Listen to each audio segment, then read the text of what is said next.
Ça y est, on a tous les micros. Alors, on a une présentation. Mathieu est bien réel, hein, c'est le patron de l'OnJob. Je pense qu'il y a plein de gens qui le connaissent dans la salle. Il était prévu, on a fait la réunion de préparation avec Mathieu, mais il n'est pas sur l'écran. Mais il a plein de choses intéressantes et intelligentes à vous dire, ne vous inquiétez pas. Je ne suis pas vexé. Pardon ? Je ne suis pas vexé. Je suis content d'être là. Ouais, merci. On va essayer de vous parler de la data. La data, c'est un terme que dont tout le monde entend parler à longueur de journée, partout. Il suffit qu'on allume la télé, on parle de data. Regardez un journal, on parle de data. Vous allez sur Internet, on vous parle de data. Et on va essayer de se focaliser sur ce que la data peut vous permettre de faire pour anticiper les préférences des clients qui viennent à l'hôtel. Avant de commencer, est-ce que vous pouvez, les hôteliers, est-ce que vous pouvez lever la main ? On sache s'il y a beaucoup d'hôteliers dans la salle. Merci. Des restaurateurs ? Ok, la data, ça concerne aussi la restauration, hein, même si on a un peu axé sur l'hôtellerie, ne vous inquiétez pas. Des sociétés de services et des consultants ? Ok, merci. J'ai oublié de me présenter. Guylain Denicel, je pense qu'il y en a un certain nombre qui me connaissent. J'ai commencé dans l'hôtellerie il y a quelques décennies, en opérationnel, veilleur de nuit, pour finir directeur général. Je fais du conseil depuis 20 ans et j'ai lancé Tendance Hôtellerie il y a une quinzaine d'années. J'ai été très impliqué dans un certain nombre de projets, d'associations, etc. autour de la technologie pour l'hôtellerie et la standardisation d'un certain nombre de process et d'interopérabilité entre les systèmes. Avant de commencer, je vais demander à chacun des participants de se présenter, donc de se présenter personnellement son parcours, son entreprise et son rôle dans l'entreprise. Véronique ? Alors Véronique, toi tu as 2 casquettes. Oui. Bonjour à tous. Donc, je suis Véronique Sigel, présidente de la branche hôtellerie à l'UMI. Alors l'UMI, pour ceux qui ne connaissent pas, c'est la fédération professionnelle qui représente les hôtels, cafés, restaurants, débitants de boissons et monde de la nuit. La première organisation représentative en France, avec un président confédéral que tout le monde connaît qui est Thierry Marx. Et donc dans cette organisation, je suis présidente de la branche hôtellerie parce que accessoirement, mon vrai métier c'est hôtelière et je co-dirige avec mon frère et associé 2 établissements hôteliers en Alsace, un hôtel bureau en centre-ville à Strasbourg et un hôtel sur la route des vins d'Alsace à Kaisersberg. Et, voilà. Merci beaucoup. Et Pierre est le président de Best Western aussi. Accessoirement aussi. Voilà. Donc vous êtes tous les 2 très impliqués dans la communauté, vous donnez beaucoup. C'est important de rappeler les gens qui dépassent le cadre de leur entreprise. Mélanie ? Oui, bonjour à tous. Donc ça me fait une bonne transition pour vous parler de BWH Hôtel France, qui est une coopérative regroupant un peu plus de 320 hôtels aujourd'hui en France et dont je suis la directrice marketing et communication. J'ai atterri un petit peu par hasard dans le tourisme il y a plusieurs années. Donc j'ai commencé d'abord dans des startups où j'ai principalement travaillé autour de la data et des programmes de fidélisation, ce que je continue aujourd'hui chez Best Western France. Merci beaucoup. Grégoire ? Bonjour à toutes, bonjour à tous. Grégoire Miellet, donc moi je suis le fondateur d'une solution qui s'appelle Happening Now, qui a pour objectif de détecter les événements qui ont un impact sur la demande et le remplissage de vos hôtels. Donc moi je suis un data scientist de formation, à l'époque on appelait ça ingénieur statisticien, c'est beaucoup moins sexy. J'ai fait l'essentiel de ma carrière dans le luxe, justement à une époque où on utilisait la data pour améliorer l'expérience client. Et donc j'ai développé ça dans plusieurs pays. Et j'ai découvert un peu plus tard le monde de l'hôtellerie et tous les enjeux que la data peut y répondre, et on va en parler aujourd'hui. Merci beaucoup. Bonjour. Donc moi je m'appelle Mathieu Paulet, je suis un des 2 fondateurs d'une société qui s'appelle Lounge Up, qui appartient maintenant au groupe The-Edge. Donc on s'occupe de toute la partie CRM de la société The-Edge. Qu'est-ce que c'est un CRM pour l'hôtellerie? Qu'est-ce que nous faisons? C'est à la fois gérer les données des clients de manière efficace et sérieuse. On y reviendra, je pense. Et grâce à ces données bien maîtrisées, on va permettre d'automatiser beaucoup d'interactions entre l'hôtel et ses clients. Et on essaye de créer un cercle vertueux, puisque plus on interagit, plus on a des données, plus on peut interagir de manière personnalisée avec les clients pour les faire revenir à la fin, si possible, en direct. Merci Mathieu. Alors sur un plan pratique, on va essayer de garder 5 minutes à la fin pour des questions. Si jamais vous avez une question urgente sur un point soulevé, surtout levez la main et on essaiera d'adresser votre question sur le champ. Alors, Mélanie, tu es la meilleure personne pour commencer à nous parler un petit peu de la data et qu'est-ce qui sert en hôtellerie en fait? Alors, la data en hôtellerie, d'abord, on a un guide qui est aujourd'hui le RGPD qu'on connaît tous, qui nous permet vraiment de nous orienter sur qu'est-ce qu'on collecte en données primaires, en tout cas des données personnelles de nos clients.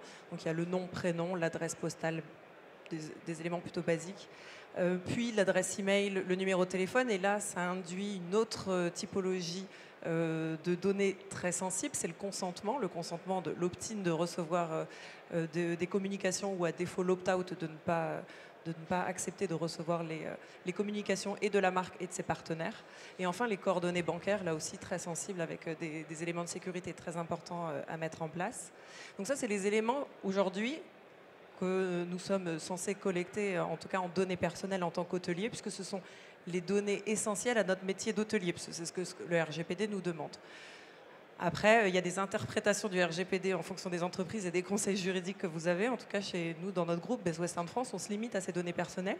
Il y a d'autres types de données qu'on collecte, puisque ce client, il vient nous acheter une prestation. Donc, on a ses données de consommation, pardon, sa date d'arrivée, sa date de départ, le type de produit qu'il a réservé, et ça va nous permettre de le faire rentrer après dans un parcours client pour, un, améliorer son expérience, et deux, puisque c'est notre métier, de générer du chiffre d'affaires additionnel en mettant en place tout un parcours, notamment au groupe qu'on travaille avec LaunchUp et dont on parlera un petit peu plus tard.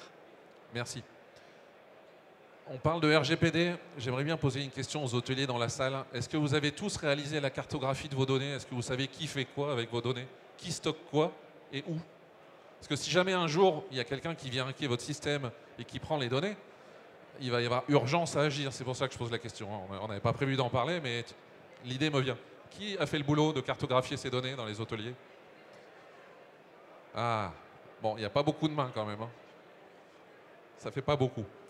Ça fait partie de l'accompagnement, je pense, que Best Western fournit à ces établissements, je pense. Exactement, c'est notre service, parce qu'on est une coopérative, donc le siège a un vrai travail d'accompagnement de nos hôtels, de leur donner de la visibilité, de les générer du business, tout en les accompagnant sur les cadres légaux qui sont bien spécifiques.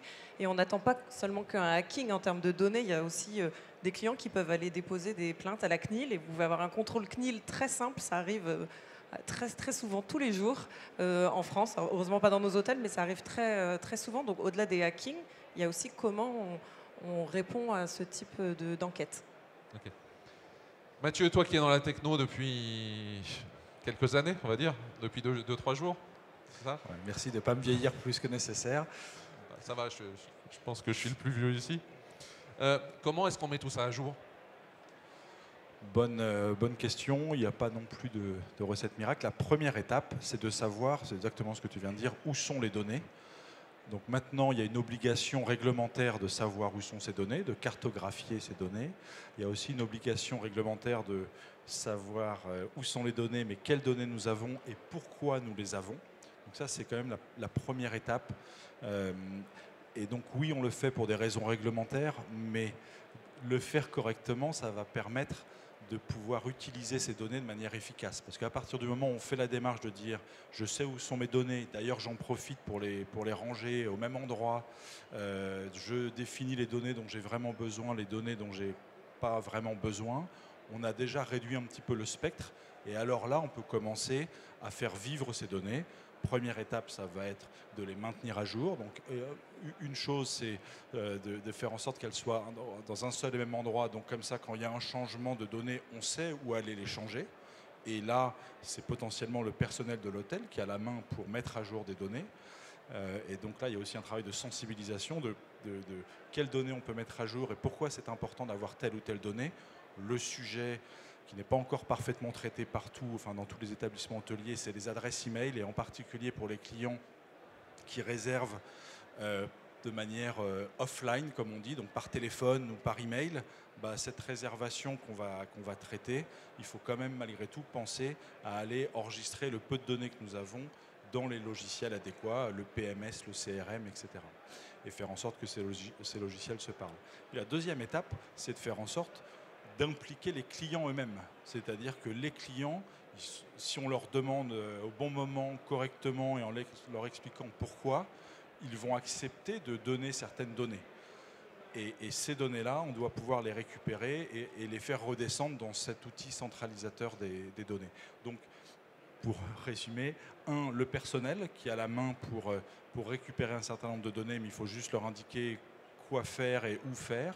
Et 2, les clients eux-mêmes qui acceptent de laisser des données à condition de savoir, d'être rassurés sur ce qu'on va en faire et à condition de savoir pourquoi ils donnent ces données. Donc il y a la notion d'entretien, de maintien, de déduplication, de tout ce travail. Je pense que c'est un... Ouais, alors juste pour finir, effectivement ça c'est au début, puis après, on peut faire beaucoup de choses manuellement, mais les ordinateurs, pour faire simple, pour ne pas parler d'IA, de choses très buzzword, mais l'informatique peut faciliter des tâches qui sont un peu fastidieuses. Et effectivement, le truc casse-pied, c'est les doublons dans une base de données. Donc quand dans un fichier Excel, j'ai 50 lignes, j'arrive à peu près à voir quand j'ai des doublons. Quand j'ai plusieurs milliers d'entrées avec plein d'informations pour chacune de ces entrées, c'est plus dur et c'est là où les ordinateurs sont plus efficaces que les humains pour faire ces tâches fastidieuses. Donc il y a toutes sortes d'algorithmes assez intelligents pour faire en sorte de fusionner les fiches quand c'est nécessaire.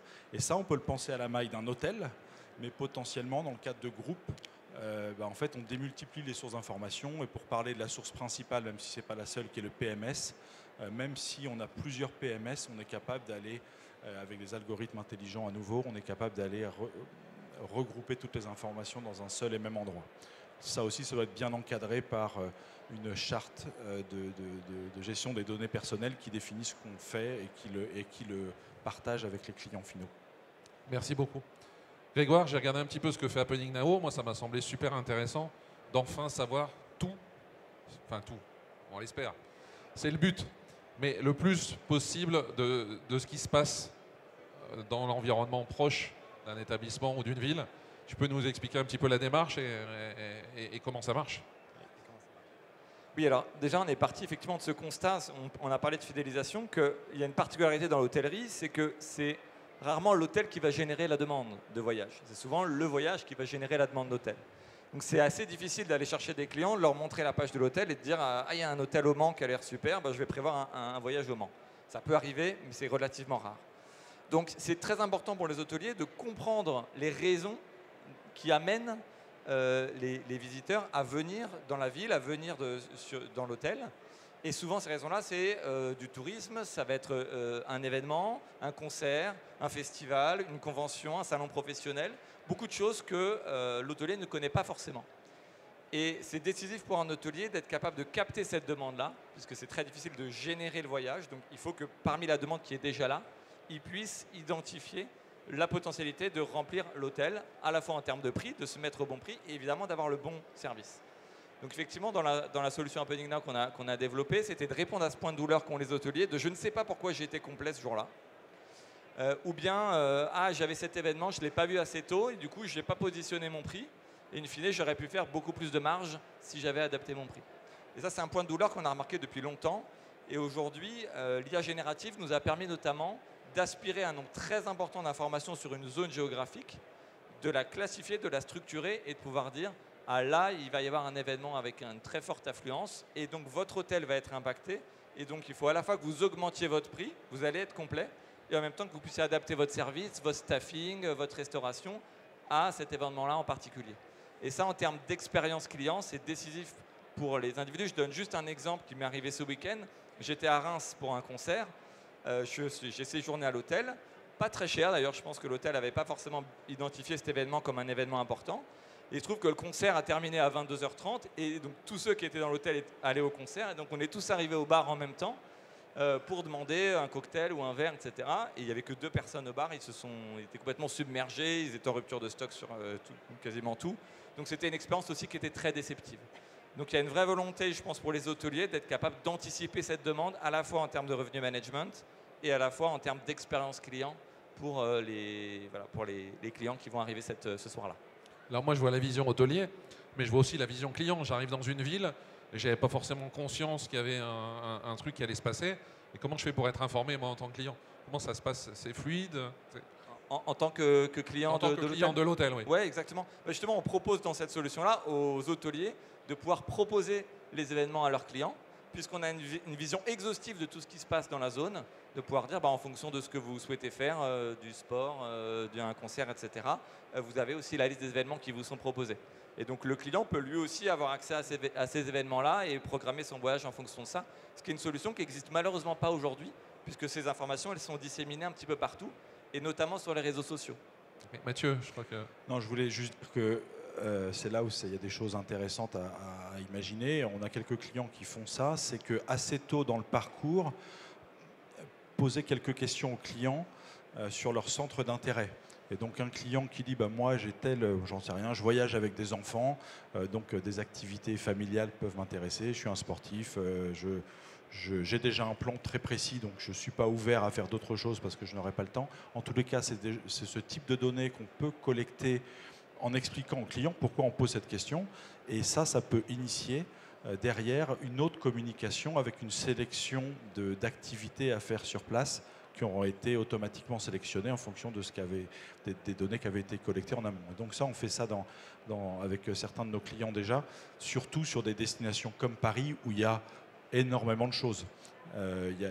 Sur certaines destinations, il y a un peu moins de choix, donc on peut mettre la liste exhaustive, mais des grosses destinations comme Paris ou ailleurs, là, il y a un vrai enjeu d'aller personnaliser l'information qu'on envoie aux clients, et y compris les recommandations touristiques. Je vois qu'il y a encore beaucoup d'hôteliers qui n'ont pas, par exemple, la distinction entre business et loisirs, tout simplement.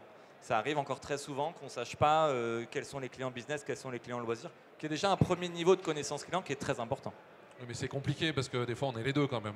J'en fais partie, moi, ça fait 20 ans que je fais partie des gens compliqués.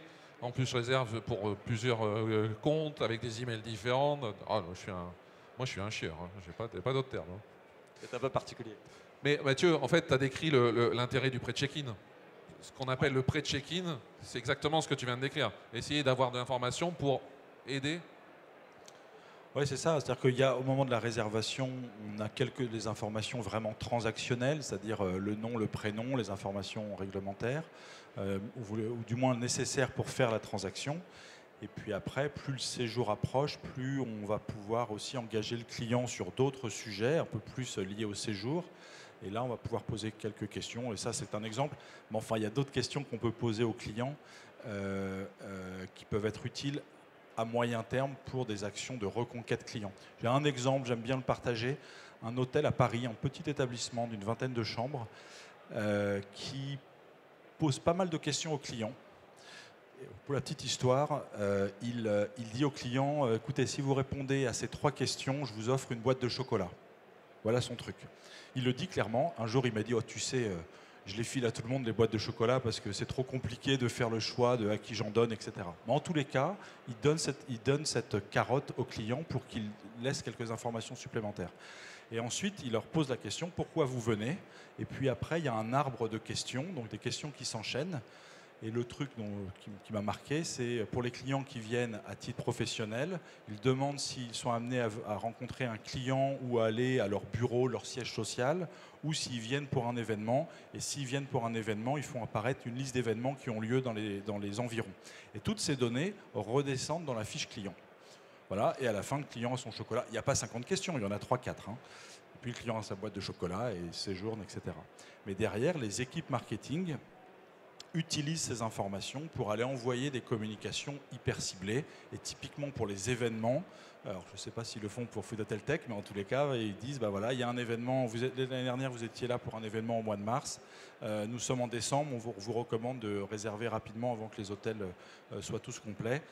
Voilà un lien, voilà un code promo, je ne sais pas quoi. Je n'ai pas le détail de ce qu'il fait derrière, mais en tout cas, ils font ce travail quasiment sur mesure pour le coup des événements, parce qu'en fait, je parle d'un établissement de 20 chambres, donc, mais en fait, ils font ce travail de manière systématique, une fois par mois dans l'équipe commerciale, et je crois qu'ils font ces exports, et ils envoient des emails, et là, c'est même des choses qui sont envoyées de manière manuelle ou quasi manuelle, ils ont des modèles, mais voilà.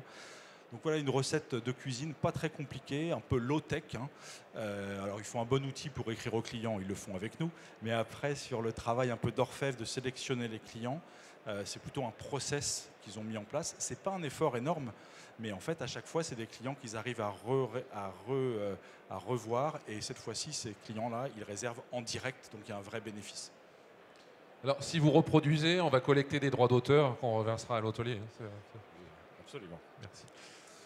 Pendant qu'on a préparé, on a parlé de clients habitués, de choses comme ça, et puis on est arrivé, des villes comme Strasbourg, il y a des événements extraordinaires, les sessions du Parlement, tout est plein partout. Et comment on gère un client habitué qui a l'habitude de venir une fois par mois, 2 fois par mois, et qui se retrouve avec une session du Parlement? Parce qu'il ne faut pas le faire fuir, ce client, il n'a pas envie de payer une fortune sa chambre. Comment on fait? Alors déjà, effectivement, ça nécessite qu'on sache qu'il est habitué. Donc déjà, il faut traiter sa data et connaître ses clients. Ça, c'est la première chose. Une fois qu'on a détecté nos clients habitués, il y a plusieurs stratégies. Alors on a certains groupes, je ne vais pas les citer, qui ont des programmes de fidélité où on leur promet la disponibilité. Mais qui dit disponibilité dit aussi qu'on ne leur promet pas un prix. Et là, on arrive parfois à des situations qui sont irritantes pour le client, où effectivement, il va arriver le jour même, il a sa dispo prévue jusqu'à 16h le jour même, mais on va lui proposer une chambre 2 étoiles à 1 000 €. C'est une stratégie. Est-ce que ça marche sur le long terme?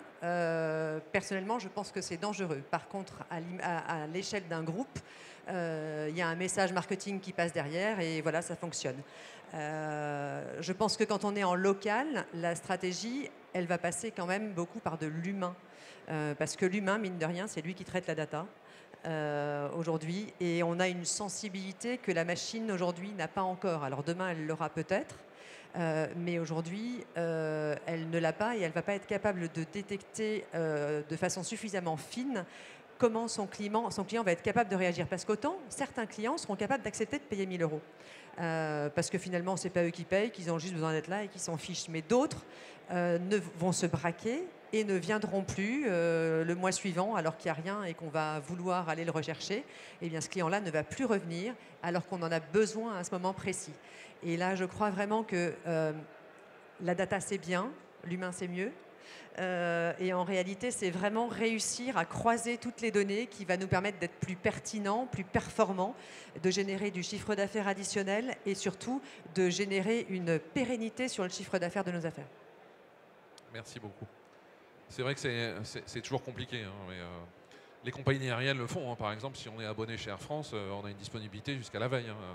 Alors le prix monte, mais on a de la place.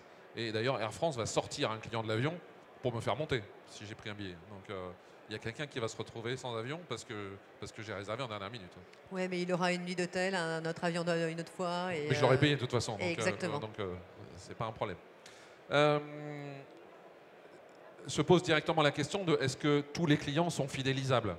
Donc on en a parlé et chacun avait son opinion, mais tiens, on va peut-être faire un mini tour de table hein, sur le est-ce que les clients sont fidélisables?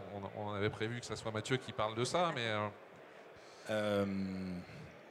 alors oui, enfin, non, tous les établissements ne sont pas égaux devant la fidélisation fidélisabilité de leurs clients. C'est-à-dire que quand je suis un hôtel à Strasbourg, à Paris, j'ai des clients qui viennent toutes les semaines, tous les mois, et donc il y a un bassin de clients fidélisables. La question, c'est comment je les identifie, première chose. Après, il y a d'autres établissements, je sais pas, un établissement à la montagne ou dans une station balnéaire, au mieux, le client va venir tous les ans. Il y aura peut-être quelques clients qu'on va compter sur les doigts d'une main qui pourront venir 2 fois par an, mais ça reste de l'exceptionnel. Donc déjà, la notion de fidélisation, elle est très variable d'un type d'établissement à l'autre. Je veux dire 2 choses avant de passer la parole. Première chose, il faut essayer de voir si on peut identifier ses clients. Donc normalement, si on a une équipe qui est en relation avec les clients, ce qu'on voyait là, c'est qu'ils peuvent identifier les clients qui reviennent, parce qu'on les reconnaît, et ça c'est la première chose. Mais les clients fidélisables, c'est des clients qui ne sont pas encore fidèles. Donc en fait, voilà, il n'y a pas non plus de miracle. Heureusement, on n'a pas forcément accès, en tous les cas, quand on est un hôtel, peut-être que quand on est Google, c'est autre chose, mais quand on est un hôtel, on n'a pas accès au comportement des clients et de savoir ce qu'ils font quand ils ne sont pas à l'hôtel, etc. Et en tant que voyageur, ça me rassure un petit peu. Par contre, on peut poser des questions. Donc on a tout à fait le droit de demander, au moment où le client est en train de faire ses formalités de check-in, et ça peut être fait à nouveau avant même que le client arrive, on peut poser quelques questions. Typiquement, est-ce que vous êtes amené à venir souvent à Strasbourg ? Alors bien sûr, cette question, on la pose que si on ne voit pas que ce client est déjà venu à l'hôtel. Sinon, c'est une question qui est juste agaçante. Mais par contre, pour un client qui vient pour la première fois, on a tout à fait le droit de lui demander est-ce que vous venez souvent sur notre destination. Et si le client dit non, bon bah super. Dans ce cas-là, on a un seul objectif, c'est que ce client, éventuellement, il achète des prestations supplémentaires, il passe un super séjour et qu'il en parle. Par contre, si le client dit oui, je viens très souvent, on va d'ailleurs lui dire ah, au fait, mais souvent comment une fois par an, une fois par mois, une fois par semaine. Et ça, c'est une information qui doit déclencher des choses. Alors moi, j'aime bien dire que ça doit aussi faire sortir le directeur et d'aller au contact de ce client et d'essayer de le convaincre de revenir. Mais on peut aussi, derrière, aller automatiser des actions pour donner envie et convaincre ce client de revenir.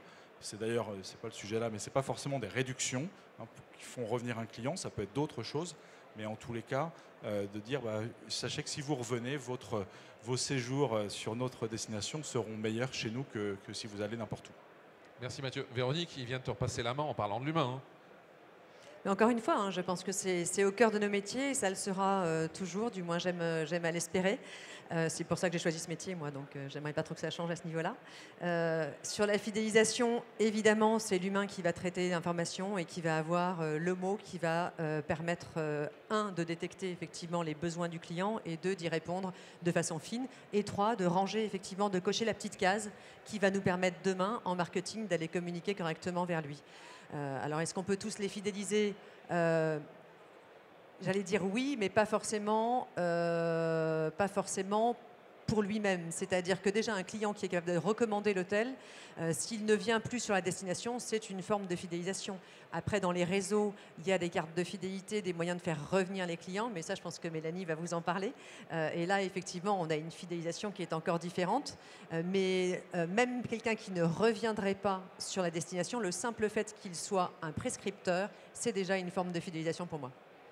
Oui, Mélanie, justement, j'avais envie de te passer la main parce que c'est vrai que les hôtels indépendants qui ont rejoint un réseau, ils ont parfois du mal à partager leurs clients, même s'il ne reviendra jamais chez eux, c'est toujours c'est mon client, c'est pas le tien. Oui, et je porte le programme de fidélité Best Western Rewards, donc pour moi, évidemment, tous les clients sont fidélisables, d'autant plus dans un groupe comme le nôtre qui propose 320 hôtels en France, mais plus de 4000 dans le monde, avec des 13 marques différentes, donc de l'économique jusqu'au très haut de gamme. Donc, on peut, juste sur la route des vacances, s'arrêter dans un hôtel économique, venir pour un déplacement corporate dans un de nos hôtels ou se faire plaisir un week-end dans un de nos très beaux hôtels avec spa. Donc pour toutes les catégories d'hôtels, oui. Le client, il faut qu'il vive une bonne expérience. Et en fait, c'est un mix de toutes les expériences qu'il va vivre. Il faut qu'il ait une bonne expérience de réservation, de parcours client, donc de personnalisation du parcours qu'il aura eu. Sur place, un séjour qui répond à ses attentes. Et là, encore une fois, l'humain, et particulièrement chez nous, chez Best Western France, est très important. Et qu'on lui procure toute une expérience globale qui soit positive et qu'il ait envie de revenir. Et comme le disait Véronique, la fidélisation, c'est aussi le pouvoir de la recommandation. Donc si ce client-là, il ne revient pas chez vous, mais il se limite, et ça serait très bien à parler de vous positivement, il aura été fidèle. Grégoire, je pense que tu avais déjà des petites choses qu'on avait partagées pendant la préparation, non ? Oui, tout à fait, effectivement. Est-ce que tous les clients sont fidélisables ? En réalité, je dirais peu importe. Ce qui est important, c'est qu'effectivement, derrière, dans la démarche que vous allez mettre en place, eh bien, ça va générer du revenu parce que ça va toucher de plus en plus de clients. Et je rejoins exactement ce qui a été dit sur le côté humain. C'est que l'expérience que le client va garder va pouvoir l'emporter et ça va bénéficier à d'autres hôtels du réseau, comme vous pouvez bénéficier aussi de l'expérience qui a été laissée sur d'autres hôtels du réseau. Donc, je pense que l'enjeu pour les hôteliers n'est pas forcément de se dire est-ce que je suis complet ce soir ou demain soir, c'est aussi de penser à ce qui va se passer dans 3 mois ou dans 6 mois quand le client va avoir besoin de revenir, qu'il puisse avoir en tête l'expérience qu'il a eue dans l'hôtel. Ensuite, la question qu'on a juste par rapport à la data, parce que ça a été un petit peu cité, c'est est-ce que la data peut répondre à tout ? Est-ce que la data est une réponse absolue et va vous donner la solution à tout ? La réponse, évidemment, c'est non. La data, ça doit être un outil. Ce n'est pas la solution absolue. Et quand on se demande notamment est-ce qu'on peut prédire le comportement d'un client, non, en réalité, on ne peut pas prédire le comportement des clients. Ce que va aider la data et les algorithmes, c'est de vous permettre à faire en sorte que sur la masse des clients que vous allez avoir, il y a de plus en plus de clients qui vont être convaincus par votre offre en fonction de votre prix, en fonction des services que vous allez proposer. Donc je pense que c'est important aussi à garder ça en tête, c'est que la data, ça doit vous permettre de garder du temps et d'optimiser vos revenus en se concentrant sur quelque chose qui génère le plus de valeur. Merci. Mélanie, on a parlé d'ultra-personnalisation et tu nous as dit que vous étiez en train de travailler là-dessus et que les réponses étaient blanc ou noir. C'était un peu ça, non? Effectivement, alors l'ultra-personnalisation, c'est un rêve de marketeur. Et ça ne peut marcher que si la data a bien été collectée, avec un très bon système de segmentation aussi, puisqu'il faut que vous proposiez le bon service ou le bon produit au bon client. Et au bon moment. Et au bon moment. Mais la pire des expériences qui peut arriver dans un de nos hôtels qui a une très grosse clientèle corporate, c'est que vous avez un client qui vient pour des raisons corporate, il vient toutes les semaines à votre hôtel, et puis dans son parcours client, dans son email, vous lui proposez un accueil romantique. Bon, ça n'a rien à voir avec son comportement et ce qu'il est.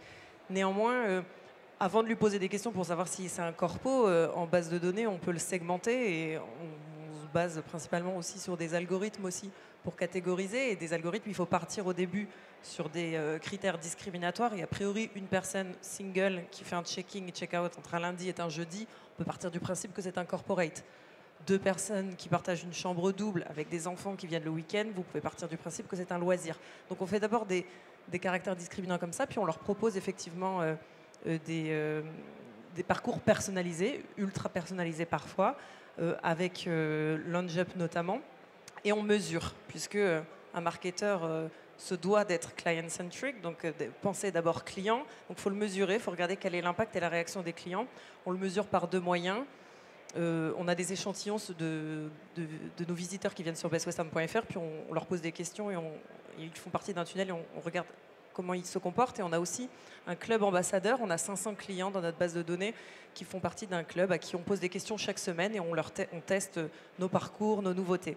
Et on se rend compte que plus on personnalise une expérience, une grosse partie va trouver ça très positif. C'est plus rapide, c'est plus efficace. Un corporate qui vient toutes les semaines, vous lui proposez la même chambre, il est ravi. En quelques clics, il fait sa réservation. Et puis, il y a d'autres clients, puisque par nature, dans notre métier, dans l'hôtellerie, en France particulièrement, il y a toujours eu un respect de la vie privée du client, une certaine distance avec le client. Ils vont avoir du mal à donner certaines de leurs données, certaines de leurs informations. Et eux vont mettre beaucoup de distance avec l'ultra-personnalisation, vont pouvoir la voir comme intrusive. Et moi, j'ai eu une petite anecdote il y a quelques semaines. On était dans une salle de réunion entre nous, au siège, entre collègues. On parlait d'un sujet de consommation. Puis on revient dans notre bureau. Mon téléphone était avec moi dans la salle de réunion. J'ouvre Instagram et je vois la pub de la marque dont on avait parlé dans le bureau il y a à peu près 2 heures. Et là, je me suis dit, waouh, là, on est dans l'ultra-personnalisation. C'est évident que très certainement, mon micro j'ai autorisé Instagram à utiliser mon micro. Très certainement, la conversation a été écoutée et on m'a poussé le produit de la marque dont on parlait.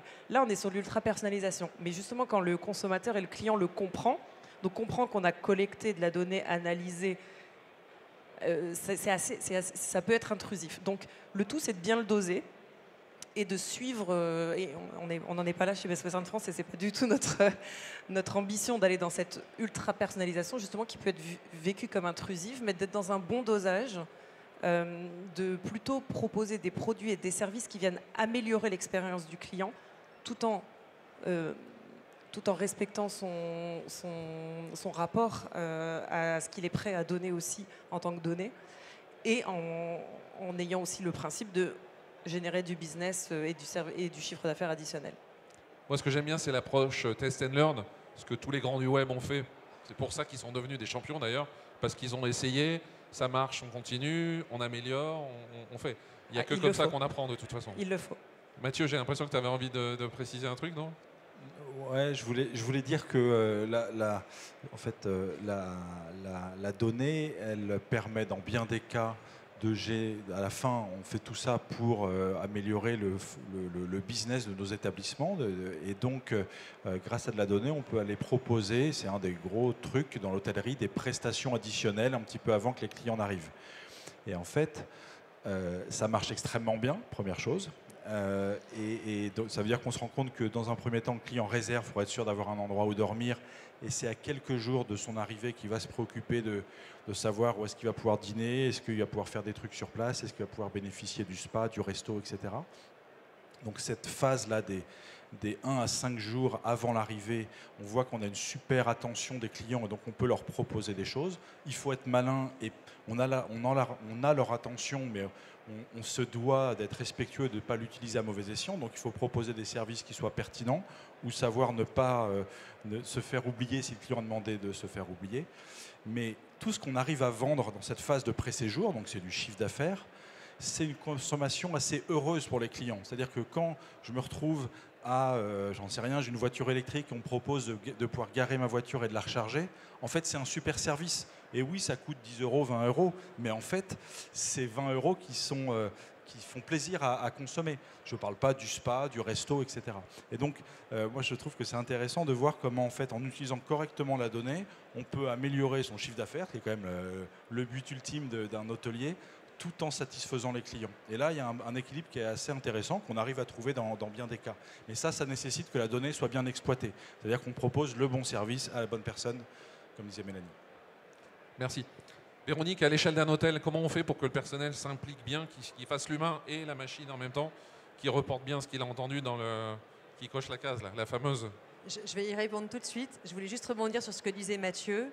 En fait, tout ça, finalement, ça implique une chose, c'est qu'on ait la donnée du client, qu'on ait le contact avec le client. Et c'est important parce qu'on a quand même aujourd'hui une grande partie de nos réservations qui sont dématérialisées, qui passent par des plateformes de réservation qui ne donnent pas la data. Et j'insiste lourdement là-dessus parce qu'un de nos combats à l'UMI, c'est justement de réussir à faire appliquer, en l'occurrence, les réglementations européennes et à les rendre plus favorables pour nous, pour que nous puissions posséder notre data et avoir les informations du client au moment de la réservation. Et on a un petit dialogue dessous en ce moment avec un très gros dont le logo est en bleu, voilà, qui estime qu'en fait la donnée du client nous appartient au moment du check-in. Et si on l'a qu'au moment du check-in, pour nous, elle ne nous sert à rien, ou en tout cas, elle ne nous permet pas d'aller justement chercher de la vente additionnelle, d'aller améliorer le parcours client et d'aller par là améliorer la satisfaction du client. Je te disais que j'allais te répondre et maintenant j'ai oublié ta question. Mais si, la formation et la formation. Comment on fait pour que le personnel voilà, c'est ça. utilise la machine? J'ai répondu. La formation. Non, c'est important. On a plein d'outils aujourd'hui qui permettent de changer nos méthodes de travail au service du client. Encore une fois, gagner du temps, c'est bien, mais pourquoi faire? Je pense que ce qui est important, c'est de se souvenir que l'hospitalité, c'est avant tout de l'humain, et que tout ce qu'on gagne comme temps, c'est pour améliorer notre service. Et pour ce faire, on a besoin, encore une fois, de l'homme et la femme, évidemment. Et pour ça, il faut qu'on chouchoute nos équipes, qu'on les forme, qu'on les accompagne et qu'on leur explique à quoi ça sert. Parce que dire à un jeune réceptionniste qui vient d'arriver, écoute, il faut que tu saches ça, ça et ça, et que tu me coches cette case, sans lui expliquer à quoi ça sert, c'est un coup d'épée dans l'eau. Donc c'est vraiment de l'accompagnement, de la formation, de l'explication. Et ouais, il faut chouchouter nos équipes. Expliquer, impliquer. C'est ça, c'est les deux en même temps. Là, je m'adresse aux data scientists sur la modélisation. On arrive quand même à faire des choses pour modéliser des comportements. Et ta voisine, qui est dans le marketing, elle adore ça, je pense.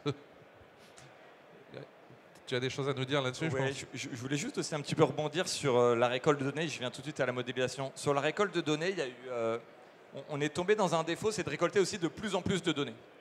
Et on a vu ça notamment dans le retail où on essayait sur une transaction d'avoir un maximum de données pour essayer d'en faire quelque chose, mais on ne savait pas vraiment ce qu'on voulait en faire. Donc la finalité de l'usage de la donnée doit être votre première brique. C'est-à-dire qu'il faut d'abord comprendre ce que vous voulez faire de la donnée avant de la récolter. Sinon, vous allez avoir une expérience client qui va baisser, vous avez des problématiques RGPD. Et dans ces données-là, j'entendais tout à l'heure parler de recharge de véhicules électriques, par exemple. C'est une donnée qui peut être décisive parce que quand vous avez un véhicule électrique, vous devez avoir un hôtel qui a une recharge. Ce n'est pas un plus. Sur votre trajet, vous allez prendre un hôtel qui a une recharge. Ça peut créer ou pas la visite. Et puis il y a des données souvent qu'on voit dans les PMS des hôtels, que je vois parfois en brut, qui est j'ai envie d'être assez loin de l'ascenseur. C'est une demande qu'il y a souvent. Si vous avez envie d'y être aujourd'hui, quand vous allez revenir dans 2 mois, vous voulez encore une chambre qui soit loin de l'ascenseur. Vos préférences, elles ne vont pas changer. Donc il faut être capable d'intégrer cette demande directement dans l'écosystème de données pour qu'elle soit prise en compte. Ensuite, continuons à toutes ces données, et je réponds à cette question, c'est sur la modélisation. C'est qu'est-ce qu'on en fait exactement? La modélisation, ça permet de créer une règle générale qui s'approche le plus possible d'un maximum de cas. Mais ce n'est pas de la prédiction. Je ne vais pas prédire exactement ce qui va se passer. Par contre, la modélisation, elle permet de trouver pour vous les leviers qui vont vous permettre de générer du chiffre d'affaires.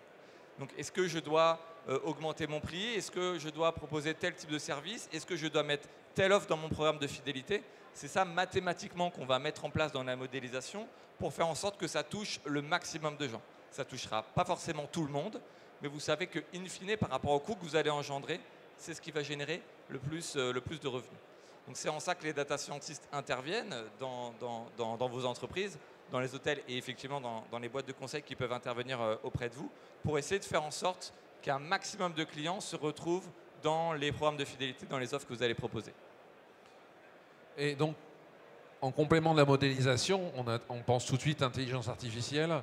Donc l'intelligence artificielle, on pense beaucoup, ça va augmenter les revenus parce qu'on en parle beaucoup dans tous les outils de revenu management ou même juste de business intelligence. Mais est-ce que ça peut faire plus? Donc, c'est à toi, mais Mathieu va forcément avoir des pistes aussi là-dessus.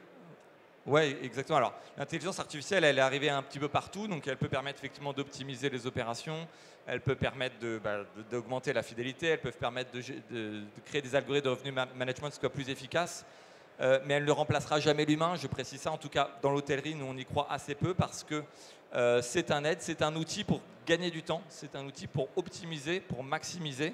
Donc il faut l'utiliser, c'est un investissement qui est rentable et sur lequel que vous devez prendre avec vous. Mais ça ne remplace pas effectivement la connaissance que l'hôtelier peut avoir de ses clients, de son contexte local. Et donc c'est vraiment l'adjonction entre les deux, entre l'algorithme et la connaissance humaine, qui va améliorer votre chiffre d'affaires. Mathieu, je crois que tu avais une... Il y a 1000 choses à dire sur l'intelligence artificielle, mais en tous les cas, il faut voir ça comme un outil, se rappeler nos grands-parents, quand on leur a mis une machine à écrire ou un ordinateur, tout le monde s'est effrayé et puis maintenant on ne peut plus travailler sans. Donc c'est un outil, mais il y a un certain nombre de choses que l'IA ne pourra pas faire. En tous les cas, l'IA est, je pense, très intéressante quand elle permet de retirer des tâches très rébarbatives. Mais il y a une certaine intelligence qui est, elle, humaine et que je pense qu'on aura, enfin quoique, mais en tous les cas à court terme, du mal à automatiser, qui est cette touche de savoir à peu près typiquement l'écosystème local et qu'est-ce que je peux recommander à mes clients, ou d'ailleurs je vais recommander tel ou tel service à mes clients parce que je sais que ce service se passe bien à tous les coups avec mes clients américains, parce que j'en sais rien, il y a un gars qui parle anglais dans ce restaurant. Rien que ça, c'est une petite information que l'IA ne peut pas forcément voir. Donc dans les choses très concrètes qu'on a mis en œuvre ces derniers temps, et je suis toujours effaré de voir à quelle vitesse ça a été adopté par les hôteliers, c'est le fait de dire moi je recommande tel service ou telle activité ou tel resto ou telle visite ou telle balade à faire à mes clients. Donc j'écris ça, tel resto, telle balade, tel parc, etc.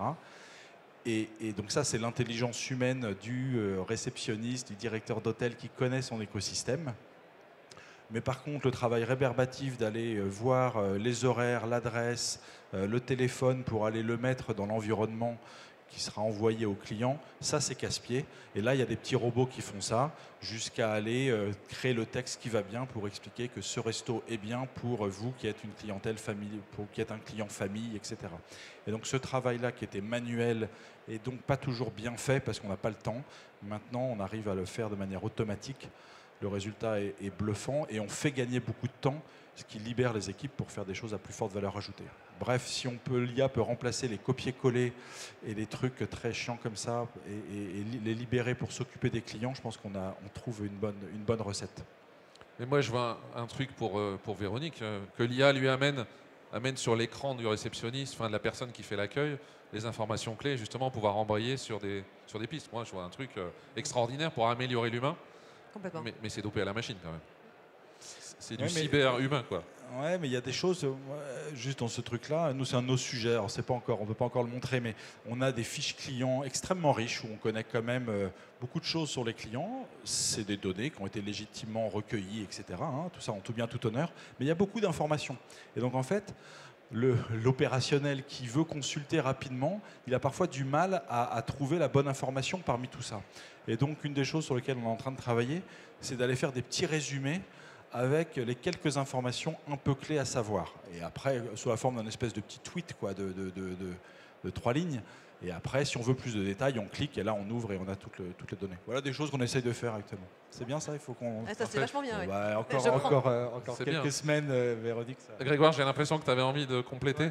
Non, mais juste pour dire que nous, la solution qu'on apporte aujourd'hui, elle n'aurait pas été possible sans l'IA, en fait.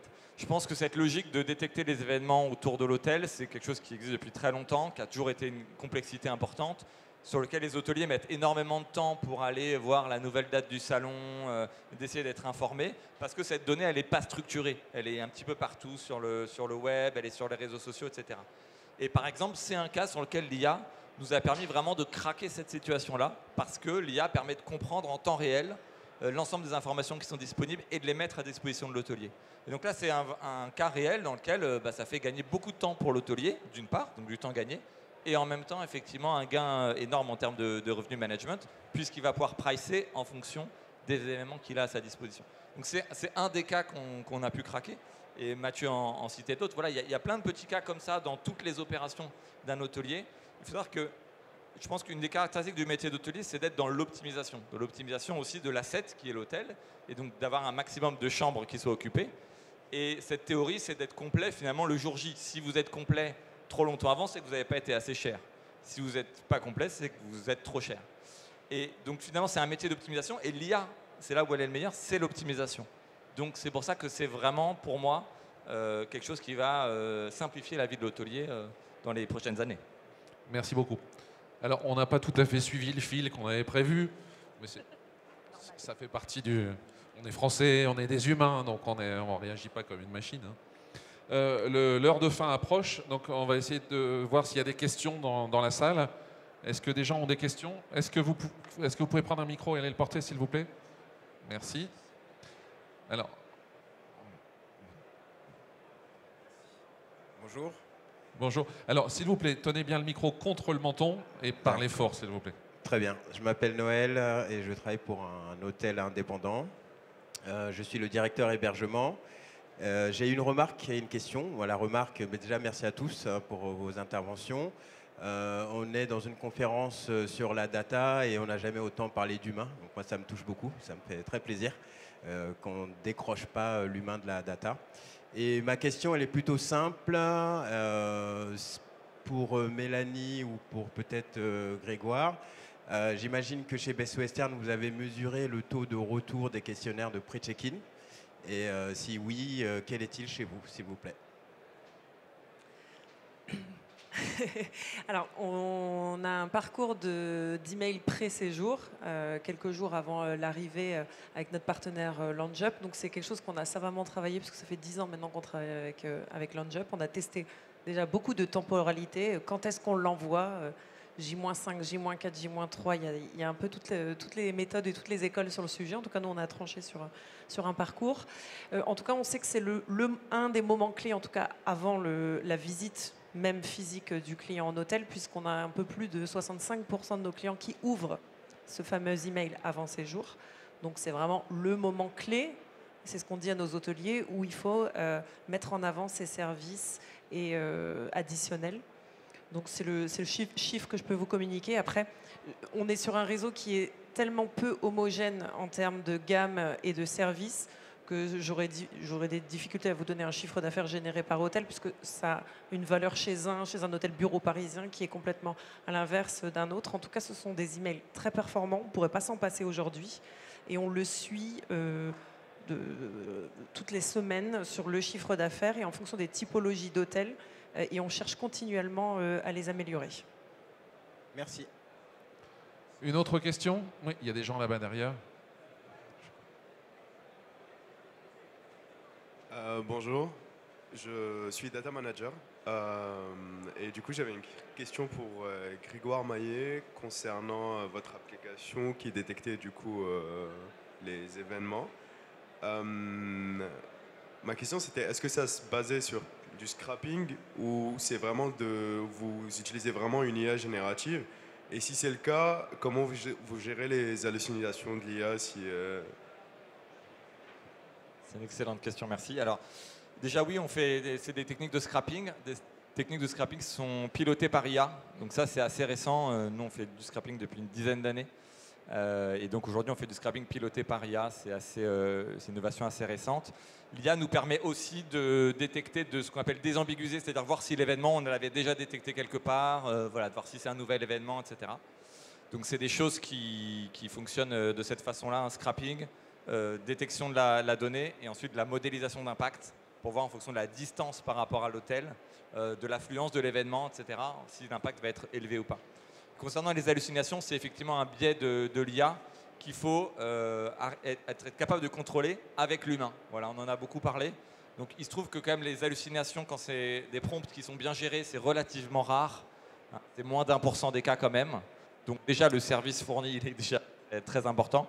Ensuite, évidemment, c'est des règles humaines de dire il faut avoir des sanity checks qui sont manuellement ou avec des règles de données plus classiques. Merci. Une autre question, parce que le temps passe. Il y a une question au fond et après on viendra à vous, monsieur. Je vais essayer de faire vite, Guilain. Question pour tous. Il y a déjà quelqu'un qui pose une question. Merci. Ah, désolé. Non, vas-y. Question pour tous. Dans le postulat où les clients que nous sommes tous, soyons prêts à donner des données nous concernant pour améliorer notre séjour, pour améliorer notre expérience.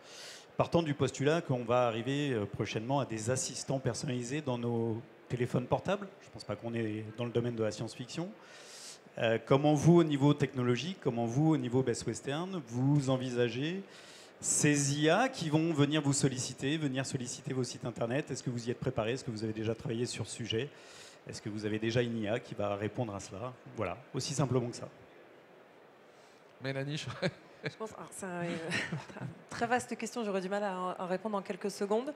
En tout cas, l'intelligence artificielle chez Best Western France, ça fait déjà quelques années qu'on travaille sur le sujet.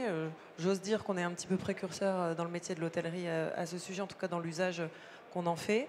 Aujourd'hui, on utilise l'intelligence artificielle à plusieurs niveaux. Avant le séjour, notamment sur notre site internet avec une famille de voice bot, call bot, chatbot, qui permet de répondre en fait aux questions les plus primaires. Et en tout cas, on les mesure et c'est souvent systématiquement les mêmes questions. Et à quelle heure est le check-in? Et est-ce que je peux venir avec mon chien? Quelles sont les capsules de café dans la chambre, etc. Et c'est des machine learning, donc elles apprennent. Elles partent aussi d'un postulat de base, donc toutes des informations des hôtels qu'on met à disposition, qu'on vient bien sûr mettre à jour. On n'a pas eu le temps d'aborder de la mise à jour des datas, mais c'est un très grand sujet. Et après, on utilise aussi l'intelligence artificielle sur plein d'autres sujets. L'intelligence artificielle dans la data, de toute manière, ça fait... Grégoire disait, et il a raison, qu'on parle aujourd'hui d'intelligence artificielle à toutes les sauces, et c'est vrai, mais dans la data, ça fait déjà des années qu'on l'utilise. C'est pas nouveau dans le métier de la data pure. Donc on l'utilise, nous, au siège, en base de données depuis très longtemps. Après, sur les intelligences artificielles qui permettent d'être des vrais assistants de séjour, bien sûr, on s'y intéresse. C'est encore assez nouveau et l'intelligence artificielle évolue chaque jour. Chaque jour, il y a des nouvelles solutions, des nouvelles sociétés qui se créent. On n'y est pas encore sur un assistant total parce que... et d'autant plus chez nous, puisque ça voudrait dire une collecte de la donnée client, pour le coup, qui soit très poussée, qui soit honnêtement à la limite parfois du RGPD, qui est très important pour nous. Donc ça va beaucoup évoluer dans les années à venir, surtout, et encore une fois, là aussi, on peut distinguer les typologies de clients.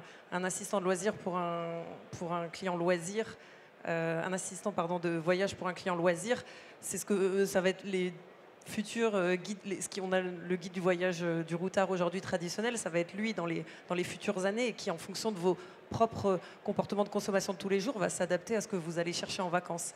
Tout ça, c'est encore très nouveau sur le marché de l'IA et de l'expérience client. Donc c'est intéressant à voir dans le futur, à intéresser et à tester. Merci Mélanie. Une dernière question rapide et une réponse rapide. Oui, excusez-moi, je suis peut-être pas de la même génération que tout le monde ici, mais vous parlez de scrapping, donc d'une chose certainement très très sérieuse. Et cependant, il faut être très prudent d'après ce que dit ChatGPT, car le scrapping peut être réglementé par des conditions d'utilisation de sites web et dans le respect du RGPD en Europe. Donc, qu'est-ce que vous faites exactement dans le cadre de ce scrapping? Oui, le scrapping, absolument, il est encadré. Il est encadré notamment sur la propriété intellectuelle des informations qui sont récupérées. Donc c'est ça vraiment le principal qu'il faut regarder. Après, le reste, c'est de la donnée qui est publique, évidemment. Pour l'instant, la limite, c'est de ne pas se connecter à un compte qui nécessite de récupérer de la donnée. Mais si c'est de la donnée publique sur Internet, vous pouvez la récupérer, sauf si c'est pour la revendre telle qu'elle ou si c'est pour abuser de la propriété intellectuelle du site en question. Voilà. Merci. Alors, je suis désolé, on n'a pas pu couvrir tout ce qu'on avait prévu. Il faut dire, on a bien parlé. On a été plus bavard que prévu sur certaines questions. On va essayer de résumer vite fait. Mathieu, 10 mots. On va essayer de se tenir à, allez, 15. C'est dur ça. Non, en tous les cas, je pense que l'IA, c'est un outil pour les humains. Et dans le monde de l'hôtellerie, à part certains concepts qui se veulent sans humains, je pense qu'en fait, c'est des belles opportunités pour les humains, pour peu que les méthodes de travail, les comportements, et donc il y ait eu les formations nécessaires pour s'adapter. Parce que si j'ai un meilleur service au bout de mon téléphone qu'à la réception, le choix du consommateur va être vite fait. Donc je trouve que l'IA va être un vrai challenge pour les équipes hôtelières, mais une énorme opportunité. Merci Mathieu. Grégoire, un peu plus court que Mathieu, s'il te plaît. Encore plus court, très bien. Moi, je dirais que la data et l'IA, ça doit vous servir à faire ce que vous n'avez pas le temps de faire et à identifier ce que vous ne pouvez pas identifier. Voilà, en priorité. Merci. Mélanie? Collecter de la donnée pertinente et dans le cadre RGPD, soyez bien accompagné d'acteurs comme LoungeUp qui vous aident à personnaliser et enfin tester, c'est le client qui a le mot final. Merci, parfait, très pointu, très précis. Véronique? Alors pour moi, la data, c'est un moyen au service de l'amélioration du parcours client et de l'accroissement du chiffre d'affaires. Mais ça reste un moyen au service de l'homme. Merci beaucoup. Merci à toutes et tous. Je vous retrouve tout à l'heure sur une conférence qui sera en anglais pour le coup, sur ce qu'on appelle le Data Lake. On va toujours parler de data à 16h. Merci, à tout à l'heure.